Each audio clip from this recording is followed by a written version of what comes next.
Chapter 22. Quinn fidgeted as he held Celeste's reins.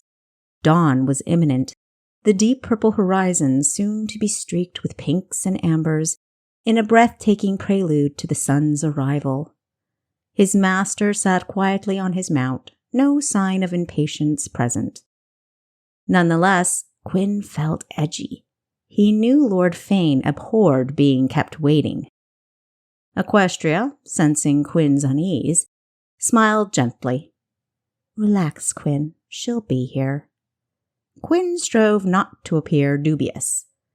Seconds later, and as if on cue, Kessa appeared, toting a pack on her back.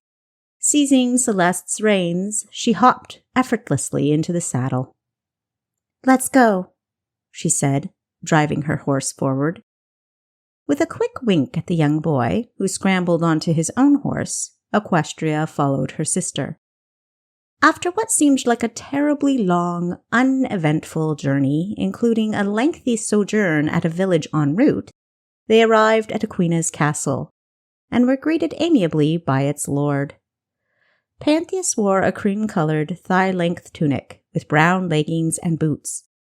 An unassuming outfit, and yet, Kessa thought, he still managed to appear regal, a majestic steed sans all the ostentatious saddlery.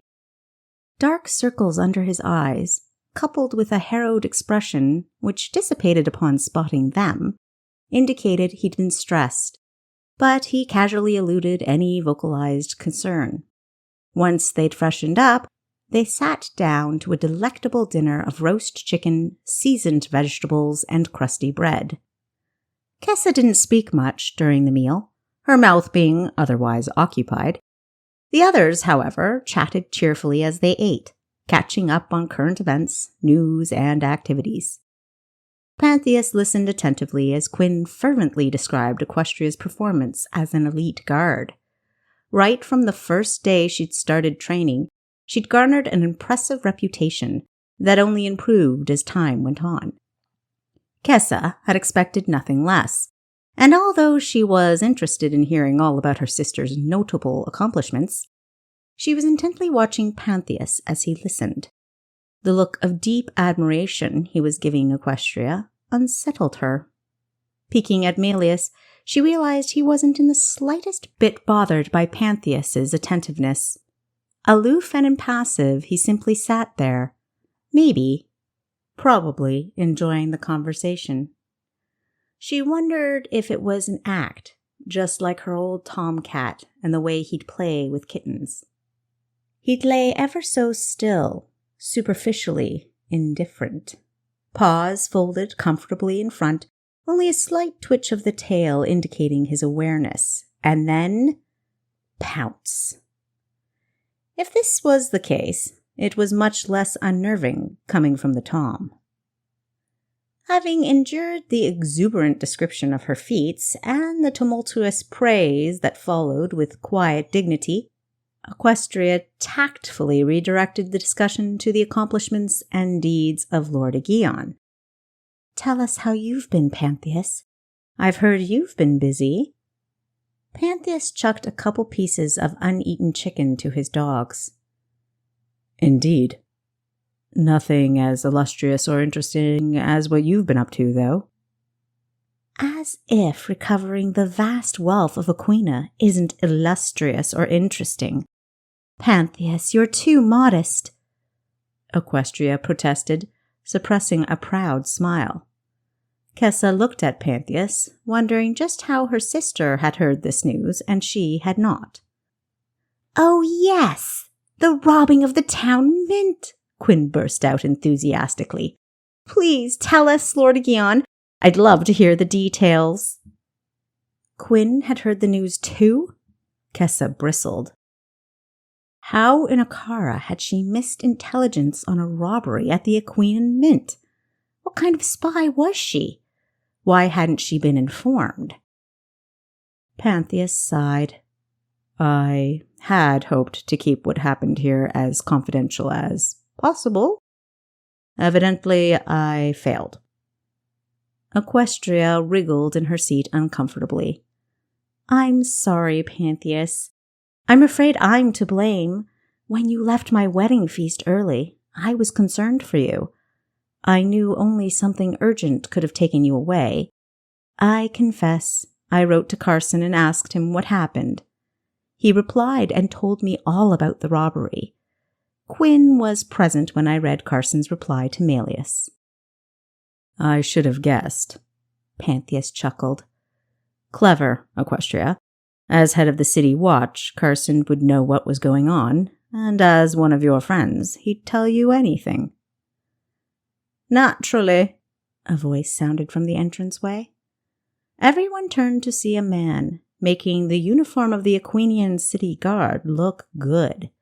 Removing his helmet, he tucked it under his arm and combed his fingers through his tousled, butterscotch-colored hair.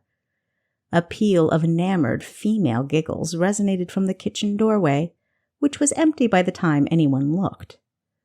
Kessa, who'd sat herself strategically closest to the kitchen, overheard one of the women say, "Would anyone like a tall drink of water? 'Cause I sure would." This statement was followed with another round of excitable giggles. Carson either didn't hear this or pretended not to. Bowing his head respectfully, he said, "I hope you don't mind my inviting myself over, Lord Aguilon."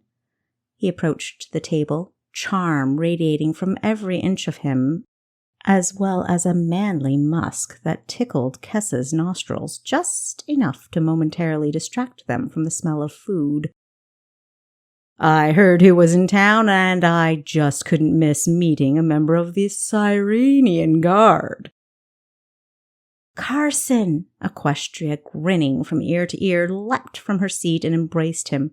"It's so good to see you." "Hello, Ree. Sorry I couldn't make the wedding." Kessa's eyebrow lifted at Carson's moniker for her sister. She hadn't heard Ree before, but she liked it. "As usual, your timing is impeccable, Car," Pantheus smirked, shaking the man's hand. "This is Lord Fane, Quinn." Carson's head bobbed in greeting. "And you remember Kessa, of course." "Indeed I do, Miss Decora." "Sir," Kessa acknowledged awkwardly. When Aquestria had urged her to join the Aquinian city guard, Carson had been in charge of her training, though he hadn't been a captain then. Kessa hadn't been the easiest trainee, that was certain. He'd always had a healthy sense of humor and a good-natured spirit, perhaps the only reasons he didn't end up strangling her. "Please, join us, Captain." Pantheus pulled out a chair and called for the servant to bring an extra plate of food. "Thank you. I am feeling a wee bit peckish." "You might want to tell Ree your news." He winked adorably at her as he employed Carson's nickname. "Oh, I will, my lord, after I've regaled the group with the details of your most impressive triumph over crime." He grinned at Aquestria, and his vibrant green eyes twinkled. "Steering the conversation away from his good deeds is Lord Aguilon's specialty. But I will not be deterred. Carson." "Oh, come now, Pantheus, indulge us. I swear the story will go no further than this room," Aquestria assured him. Carson, noticing Pantheus's defeated but acquiescent nod, delved into the story with as much enthusiasm as a fisherman casting his line for the first time. "Not long after you left for Cyrene, Aquestria, there was an uprising of criminals all vying for dominion over the wretched twins' empire. They kept Lord Aguilon and me busy for months. It seemed every time we subdued one, another would rise to take their place." Carson thanked the servant as she placed a large helping of food in front of him. She batted her eyelashes at him and stood there peering down on him a little too long for propriety's sake. But Pantheus was too benign to reprimand her with anything other than a gentle clearing of his throat. Blushing 3 shades of red, the girl got the hint and retreated into the kitchen. "They were troublesome, but nothing we couldn't handle." Until Augustus. Augustus and his band of thieves were the reason I wasn't at your wedding, and why Lord Aguilon had to leave early. Carson went on to describe a series of Augustus's crimes. Eventually, rumors of Augustus's plans to rob the town mint reached Pantheus's ears, and fearing Augustus was clever enough to pull it off, although no one else ever had, he'd immediately informed the city guard. Which he would have done anyway, Quinn interrupted. As a lord, he's required to inform the guard of any rumors of illegal activity, even if there's no truth to the rumors. His volume and confidence petered off as he saw the admonishing look his master was giving him for interrupting and correcting a superior. The Aquinian captain's feathers weren't ruffled, nor was he offended. "You're absolutely right, Quinn," he said amiably, and then continued, "In response, the guard duty was doubled, and other measures were taken to protect the gold. For several weeks they'd heard nothing and believed Augustus, acknowledging the hopelessness of his task, had forsaken his plans. Pantheus, hoping, rather than believing, all was well, left to attend your wedding. Turns out Augustus had successfully outfoxed us. While we thought he'd given up, he was tunneling another way into the mint." He paused to chew and swallow a morsel of food. "But you had doubled the guard. Why didn't you discover the tunnel?" Quinn asked. Carson shook his head. "Hubris, on my part. Lord Aguilon ordered regular patrols, but I wanted to focus on the weak spots we were already aware of. The spots where I would have struck if I'd been in Augustus's shoes. I was wrong. Augustus was tunneling from a distance through rocky terrain. I never dreamt he'd do that. No mean feat, that's certain. To be fair, Carr, it's unlikely a patrol would have discovered the tunnel anyway. It was too far out to be considered, and it was well concealed by large rocks. I appreciate your trying to vindicate me, my lord, but had I listened to you, the robbery would have failed." "You don't know that," Pantheus said. "Hindsight is a comfortable judge." Shrugging, the captain resumed his tale. "As soon as Lord Aguilon left for your wedding, Aquestria, Augustus set his plan in motion. Prior to raiding the mint, he sent a number of hired thugs to invade the market. They robbed several merchants, assaulted citizens, and caused havoc around town.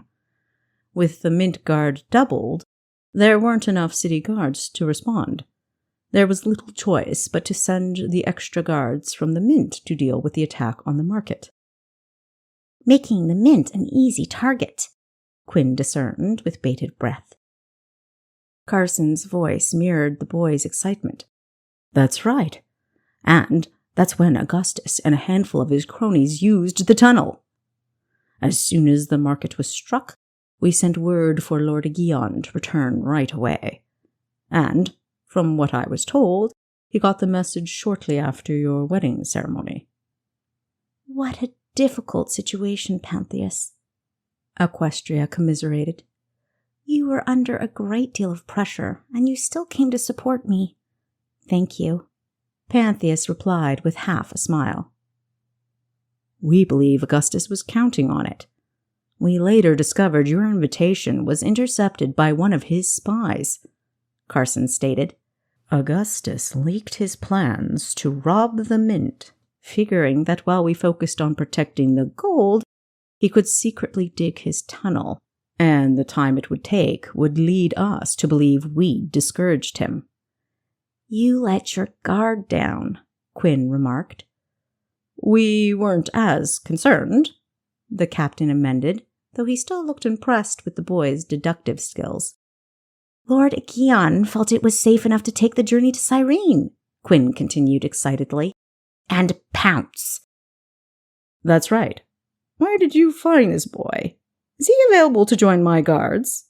Carson joked, although a hint of sincerity marked his tone. Quinn beamed and looked at Melius, who acknowledged the boy with a gentle smile. The boy's youthful enthusiasm was almost as entertaining as the tale itself. Quinn patted the dog sitting on the floor next to his chair and asked, "What did you do when you got back, Lord Aguilon?" Spurred on by the boy's anticipation, Carson inadvertently cut Pantheus off, divulging, "It's more what he did before he left." Rolling his eyes with only slight exasperation, Pantheus sat back in his chair and folded his arms. If it were up to him, the story would have long since been concluded, with minimum detail. The mint was robbed, the robber was caught and imprisoned. The end. However, seeing how eagerly everyone lapped up the captain's recount, he was reluctantly persuaded to allow him to finish the dramatic narration. Unbeknownst to all of us, Lord Aguilon had sprinkled a portion of the gold with beetroot and garlic powder. Malleus smiled. "Clever," he said under his breath. Everyone else's reactions drowned out his praise, so only Kessa heard him. "Ah," both Aquestria and Quinn exclaimed simultaneously.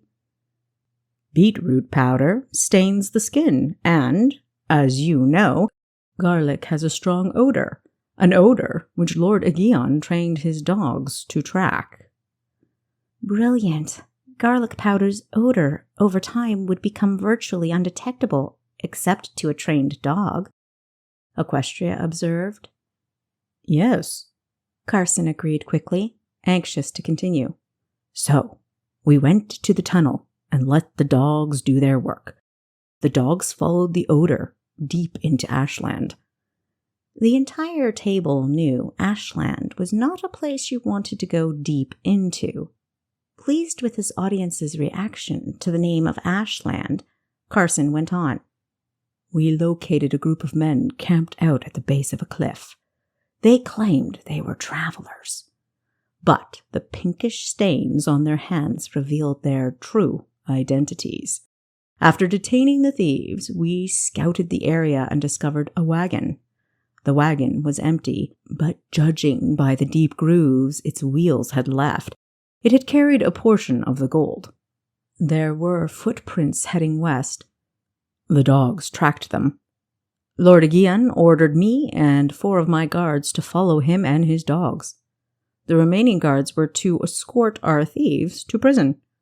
Not far from the wagon, we found a cave and surmised the gold was hidden within." "Were you nervous to go in?" Quinn got a little carried away. "Did you suspect it was booby-trapped?" The dogs were barking fiercely, straining against their leashes. 2 of our guards started toward the cave, but Lord Aguilon stopped them. He pointed at the surrounding area. It was an ideal spot for an ambush. Not long after his warning, arrows rained down on us. Lord Aguilon was struck in the shoulder, and one of his dogs was grazed on the hind quarter. He released his dogs and ordered us to take cover. Sighting several archers up in the trees, we prepared our own bows and arrows. I yelled out our standard caution to the criminals: "Fight and die, surrender and live." "Good spot for an ambush, but not for a standoff." "Definitely not, and they knew it too. Reluctantly, they came down. As we went to arrest them, one of the dogs barked and started to chase a man who darted out of the cave." "I'm guessing it was Augustus." "Right again, boy." Then those who'd surrendered began fighting. Lord Aguilon, wounded shoulder and all, ran after Augustus, calling back orders about subduing the thieves and securing the gold. Now, the rest of this is what I gleaned from what I was told, which wasn't much. About half a kilometer from the cave, the dog had cornered Augustus. He was stuck between a deep ditch and a large rock. Augustus was swinging a blade at the dog, more to keep it at bay than to wound it. Regardless, Lord Aguilon didn't want his dog injured, so he ordered it to back off. He then, despite being wounded already, battled Augustus, who refused to back down. Carson leaned forward, as much entranced by his story as his audience. Augustus was not an expert swordsman by any means, but he was skilled and desperate. Skilled desperation makes for a very dangerous opponent. It must have been quite the battle. He glanced at Pantheus reflectively. Of course, Lord Aguilon didn't go into detail, but when he came back, he was bloody, covered in cuts, bruises, and nursing a sprained ankle. He was victorious nonetheless.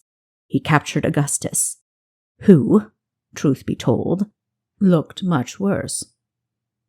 The captain took a drink from his goblet and concluded his story. Augustus and Lord Aguilon fell into the ditch, which is how the sprained ankle occurred. I know, Quinn, I know. Carson smiled at the boy, who'd opened his mouth to speak. I asked him the same thing you're about to ask. How in a car did he manage to pull his prisoner out of the ditch with a wounded shoulder, a sprained ankle, and the exhaustion of battle? All he'd tell me was that 2 strangers came to his aid. They'd helped him out of the ditch, wrapped his ankle, revived and tied up Augustus, and disappeared. Lord Aguilon limped back to the wagon, his dog and prisoner in tow. We'd just finished loading the gold from the cave, and I was about to go look for him when he showed up. 2 strangers came to your aid in Ashland? Quinn's eyes gleamed with disbelief. You were very fortunate. I was, Pantheus agreed quietly. Well done, Pantheus. An amazing adventure, to be sure, Aquestria stated. Pantheus sighed. The captain exaggerates. Carson snorted. No, I don't.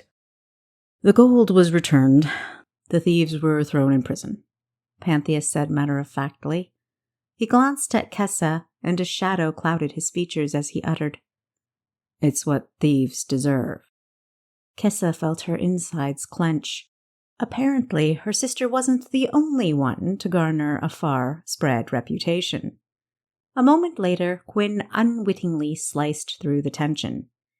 Is Augustus still here in Aquina, or has he been transferred to Cyrene? Since only the most egregious murderers and traitors met the executioner, offenders with long prison sentences were transferred to Cyrene. There was no better place equipped to detain them. He's in the process of being transferred to Cyrene, Malleus answered. We're glad to be rid of him. Carson finished his meal and wiped his mouth with a napkin. Thank you, Dungeon Keeper, for taking him off our hands. So that's why we're here, Aquestria deduced. One of the reasons, Malleus confirmed. So, the Dungeon Keeper had additional business in Aquina. Kessa felt her cat-like curiosity prickle. With several escapes and deceptions under his belt, we feel Augustus is too slippery and crafty a captive to be transferred by anyone other than Lord Vane, Carson stated. And Lady Fane is a bonus. Lord Aguilon and I can rest easy knowing Augustus is in your capable hands.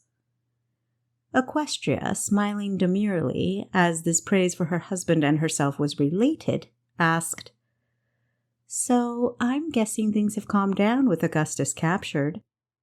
Ha! Carson exploded and appeared about to regale them with more stories if Pantheus hadn't interrupted. Car, I'm sure Aquestria would like to hear your news. What's this news, Carson? Aquestria noticed Pantheus's deliberate redirect of the conversation, but figuring he'd had enough of the limelight, a feeling she could relate to, she followed his lead. I'm being transferred. Carson's expression gave no hint to whether he was happy about this or not. Daisyfield is in need of me. I heard about the shortage of guards there, and not too long ago there was that scandal with those merchant barons. Quite the criminal underworld, I'm guessing. That sort of thing tends to leave a vacuum. Aquestria grabbed her goblet and asked, Position? It's a lateral move. I'll be a captain still, just in Daisyfield. My wife's thrilled. She thinks it's a great place to raise our family. Daisyfield doesn't get nearly as much action as Aquina. And there's the beaches. Aquina has the mint, true, Quinn said. But Daisyfield sees a lot of gold, too. Be on your guard. You're such a sharp lad for what, 12 years old? Quinn nodded, pleased with Carson's correct deduction. You'll be missed, Carson. You've been a skilled and loyal captain. If I didn't know how much Daisyfield needed you, I wouldn't be allowing you to leave. Thank you, my lord. Well, shall we talk about something else? Eventually the conversation died down, as did the hearth's once roaring fire. Quinn's head was drooping precariously close to the tabletop when Aquestria finally announced her plans to retire. Pantheus arose. I'll show you to your rooms. Pantheus, you must be tired too. Are you sure? Aquestria asked. We know where our rooms are, after all. Kessa sneered at the ridiculous anxiety in her sister's voice and the evident satisfaction it gave their host. It would give me great pleasure to ensure you're all comfortable. Where are all the servants? Kessa inquired with only partial derision. I've only seen 2 or 3 kitchen staff, and Dell. The way you were eating, Kessa, I'm astounded you noticed that. Kessa ignored the group's chuckle at her expense. It seemed both impractical and extravagant to keep a full staff with just me here. I keep only a few servants and send the others to work in the village, helping the poor and needy. There are many of those since Pantheus glanced warily at Malleus. There are many people in need lately. Silence followed. Pantheus chose to go to Kessa's chamber first. Good night, Kessa, he said tightly, his hand gesturing toward her room. He waited patiently until everyone had bidden her good night, and then shut the door resolutely. Kessa twisted to face the door, her eyes narrowing. As the group departed, she heard their dialogue adopt a cheerier note, as if her absence lifted a burden from their shoulders. Were they that thankful to be rid of her?